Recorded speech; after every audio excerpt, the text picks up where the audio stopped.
पाकिस्तान की सेना और प्रधानमंत्री के बीच की तनातनी क्या रक्त रंजित इतिहास को दोहराएगी या दिखावटी लोकतांत्रिक तरीके से उन्हें सत्ता से नीचे उतारा जाएगा? देखिए मशहूर रक्षा विशेषज्ञ कर्नल दानवीर के साथ ये स्पेशल रिपोर्ट। क्रिकेट के मैदान में दूसरों को आउट करने वाले इमरान खान राजनीति के पिच पर खुद हिट विकेट होते दिखाई दे रहे हैं। क्रिकेट के करियर में पाकिस्तान को वर्ल्ड कप दिलाने वाले इमरान खान आर्थिक मोर्चे पर पूरे वर्ल्ड के सामने झोली फैलाते दिखाई दिए।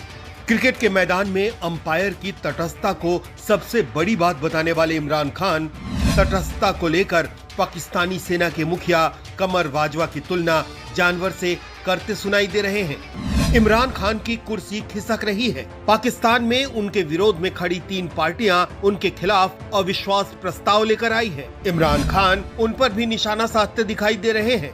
इमरान खान की कुर्सी हिल रही है। उनकी सत्ता चंद दिनों की मेहमान है। ऐसे में उनके जुबान पर एक बार फिर भारत का नाम है। नरेंद्र मोदी पर उनका निशाना दिखाई दे रहा है।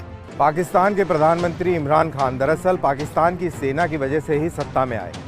नवाज शरीफ पाकिस्तान की सेना की बात सुनते नहीं थे, उनको हटाना बहुत ज़रूरी हो गया और उसके बाद वो लेके आए इमरान खान को। Imran Khan selected prime minister के नाम से इनफेमस भी हुए, लेकिन उनका सत्ता में लाना इसलिए ज़रूरी था क्योंकि पाकिस्तान की सेना को लगता था कि ये दुनिया में पाकिस्तान का नाम रोशन करेंगे, अमेरिका और चीन के साथ रिश्ते अच्छे करेंगे और युआन और डॉलर की बारिश होगी। जो कमाई अभी तक रुकी हुई थी वो दोबारा से जारी हो जाएगी, लेकिन ऐसा नहीं हुआ। इकोनॉमी और खस्ता हाल हो गई, लोग बेहाल हो गए और सेना पर ही सवाल उठने लग गए।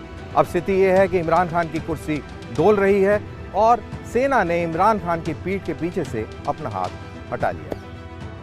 पाकिस्तान मुस्लिम लीग नवाज और पाकिस्तान पीपल्स पार्टी के 100 सांसदों ने 8 मार्च को नेशनल असेंबली सचिवालय के समक्ष एक प्रस्ताव पेश किया, जिसमें आरोप लगाया गया कि इमरान खान के नेतृत्व वाली पाकिस्तान तहरीक-ए-इंसाफ सरकार देश में आर्थिक संकट और बढ़ती मुद्रास्फीति के लिए जिम्मेदार है। इस कदम के लिए नेशनल असेंबली का सत्र 21 मार्च को बुलाए जाने की उम्मीद है और मतदान 28 मार्च को होने की संभावना। संयुक्त विपक्ष अविश्वास प्रस्ताव पेश किए जाने के बाद सरकार के कुछ साझेदारों की बेचैनी बढ़ने लगी है, लेकिन इमरान खान के लिए असली झटका गुरुवार को तब आया जब ये सामने आया कि उनकी ही पार्टी के लगभग 24 सांसद उनकी सरकार को गिराने के प्रयास में शामिल होने के लिए तैयार हो गए हैं।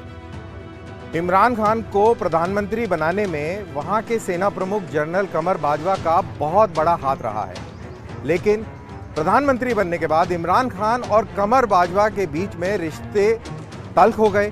दोनों के बीच में एक दरार पैदा हो गई। अब स्थिति ये है कि वो सेना जिसने इमरान खान को कभी अपने सर पर बिठाया था, उसी सेना ने इशारा कर दिया है कि अब उनको सत्ता से हटा दिया जाए।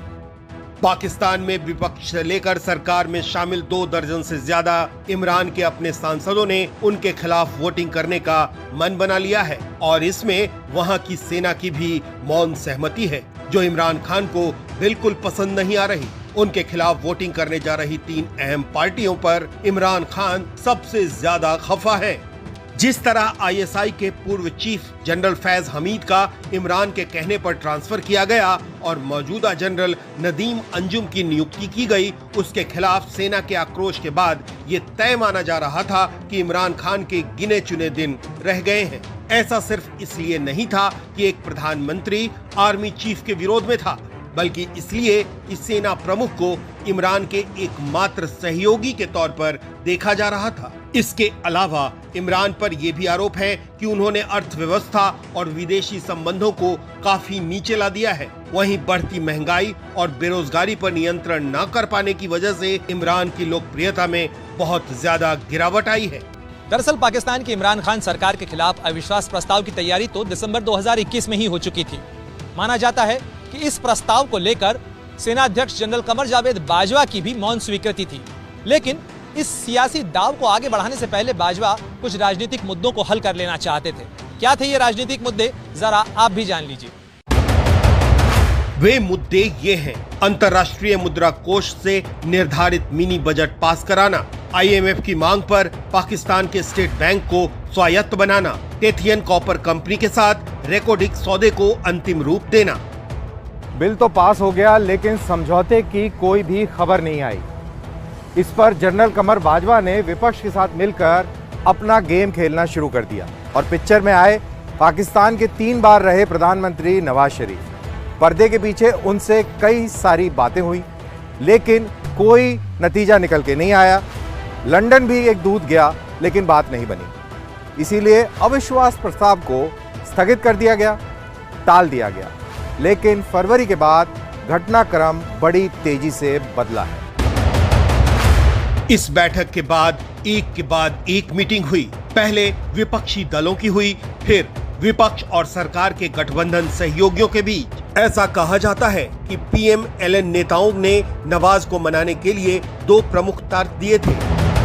पहली वजह जनता का दबाव, दूसरी वजह कमर बाजवा की शह।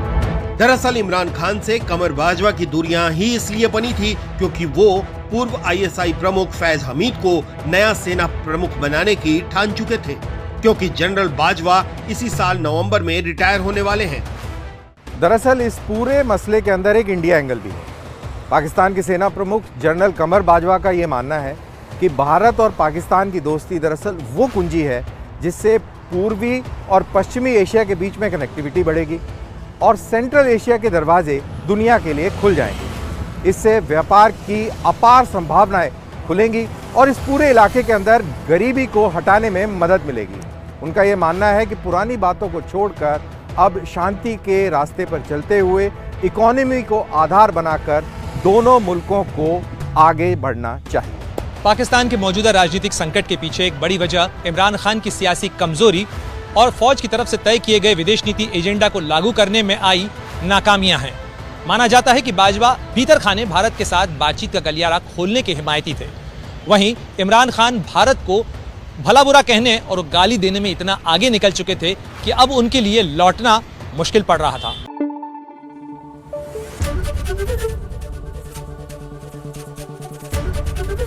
ABP न्यूज आपको रखे आगे।